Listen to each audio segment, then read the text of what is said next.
During my visit, they're in a circle, and I sat down in the circle, and we went around, led by their counselor, and guys talked about their lives, talked about their stories. They talked about what they were struggling with and how they were trying to do the right thing and how sometimes they didn't always do the right thing.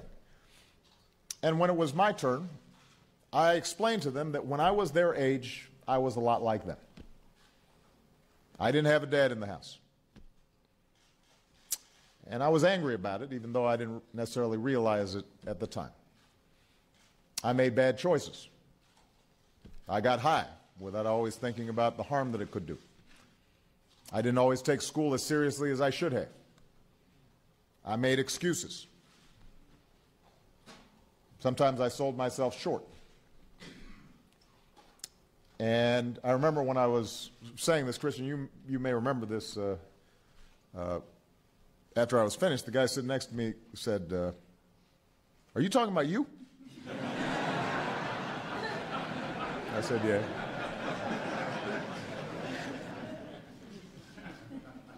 And the point was I could see myself in these young men.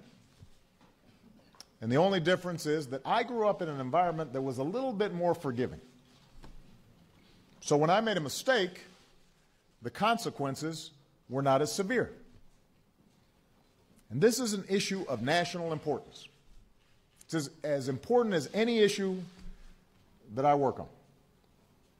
It's an issue that goes to the very heart of why I ran for president.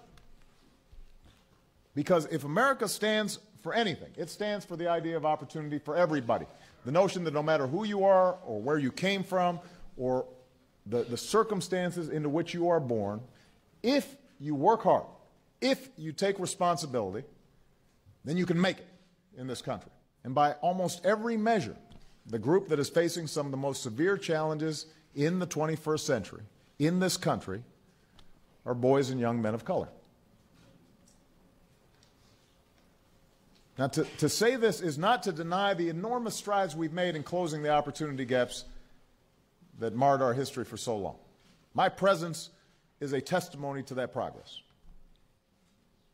Part of my message, part of our message in this initiative is no excuses.